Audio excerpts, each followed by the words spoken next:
लेकिन मेरे पीछे पड़ने के अलावा इनसे एक काम ढंग से नहीं होता।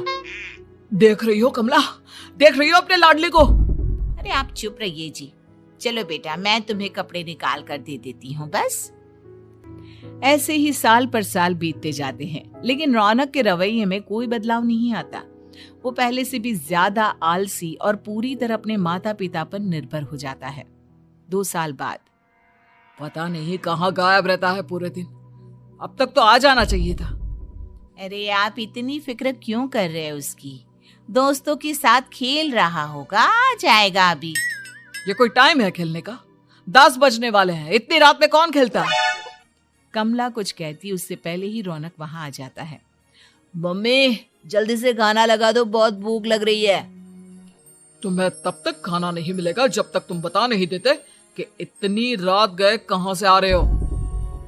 ओ प्लीज डैड, अब आप एसी पे प्रद्युमन बनकर मेरे सर पर बंदूक लेकर मत बैठ जाना। अपनी फालतू की बकवास बंद कर और बता कहां से आ रहा है। माँ अब समझाइए ना डैड को। बता देना बेटा, इनको भी तसल्ली हो जाएगी। आप बोल रही हैं तो बता देता हूँ। मैं दोस्तों के साथ मूवी देखने गया था, इसलिए देर हो गई। तो इन सब चीजों में मेरे पैसे उड़ाता है। कभी 1 रुपया कमाने के बारे में सोचा है तूने? जब देखो हवा की तरह पैसे उड़ाता रहता है। माँ अब आप इन्हें चुप करा दीजिए, वरना ना मुझे गुस्सा आ जाएगा। अच्छा क्या कर लेगा? बता ना क्या कर लेगा तू? वैसे बात तो ठीक ही है, मैं कर ही क्या सकता हूँ। पैसे तो फिर भी मैं आपसे ही मांगूंगा ना। चलिए अब ये सब बात छोड़िए और मम्मी मेरे लिए खाना लगा दीजिए। अभी लगा देती हूँ बेटा। मैं बता रहा हूँ कमला, एक दिन ये ऐसे ही बिगड़ जाएगा। ओफो, आप क्यों इतना पीछे पड़े रहते हो मेरे बच्चे के? बात की बात में देखेंगे, अभी आप शांति से उसे खाना खाने देंगे? अगले दिन डैडी मुझे 10,000 रुपए चाहिए। हाँ? अब इतने पैसे क्यों चाहिए तुझे? डैड आप बिना सवाल किए कभी पैसे नहीं दे सकते क्या? जब तक तू बताएगा नहीं तुझे पैसे भी नहीं मिलेंगे। अरे अब आप अपने बेटे को पैसे भी नहीं दे सकते? नालायक, तेरी उम्र के लोग नौकरी करते हैं और एक तू है जो नौकरी करने का नाम ही नहीं लेता कभी। आप लोगों के होते हुए भला मैं नौकरी क्यों करूं? अरे हम कब तक पैसे देंगे तुझे? तुझे भी तो अपने पैरों पर खड़ा होना होगा ना। कौन सा उधार के पैरों पर खड़ा हूं? अपने ही तो पैरों पर खड़ा हूं मैं। इसी तरह रौनक दिन प्रतिदिन लापरवाह होता जाता है। उसकी लापरवाही को देखते हुए अरविंद और कमला अपने बेटे की शादी कराने का फैसला लेते हैं और 1 महीने के अंदर अंदर ही रौनक की शादी मेघा नाम की लड़की से करा देते हैं। शादी के कुछ दिन बाद, रौनक मुझे एक अच्छी सी साड़ी चाहिए, आप ला दोगे ना? हाँ क्यों नहीं। कितने तक की आती है साड़ी? यही करीब 5,000 तक की। तुम चिंता मत करो, मैं आज ही डैडी से पैसे मांगकर तुम्हारे लिए साड़ी ले आऊंगा।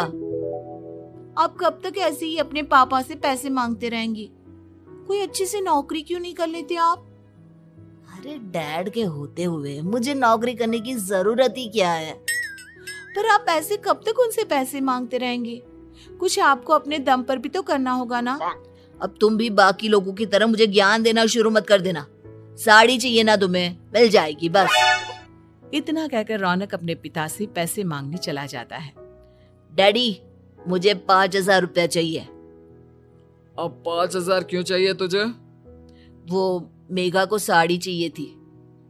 अरविंद आगे बिना कुछ कहे चुपचाप उसे पैसे निकाल कर दे देता है। कुछ दिन बाद, तुम्हें नहीं लगता कमला, रौनक हम पर पहले से भी ज्यादा डिपेंड हो गया है? मुझे तो अब उसके भविष्य की चिंता होने लगी है। कल को हमें कुछ हो गया तो वो क्या करेगा? काश तुमने पहले ये सोच लिया होता तो आज हमारा बेटा इतना लापरवाह नहीं होता। तब मुझे कहाँ पता था कि मेरा लाड प्यार उसे इतना बिगाड़ देगा कि वो इस हद तक लापरवाह बन जाएगा। कोई बात नहीं, अभी भी देर नहीं हुई। मुझे पता है उसे कैसे सुधारा जा सकता है। कैसे? अरविंद कुछ कहता उससे पहले रौनक वहां आ जाता है और पैसों के लिए हाथ फैलाने लगता है। डैड, मैं और मेघा बाहर घूमने जाना चाहते हैं। अरे वाह, ये आज सूरज कहाँ से निकला है? Dad please. अच्छा चलो अब मुद्दे की बात करो। मुझे अब 25,000 चाहिए।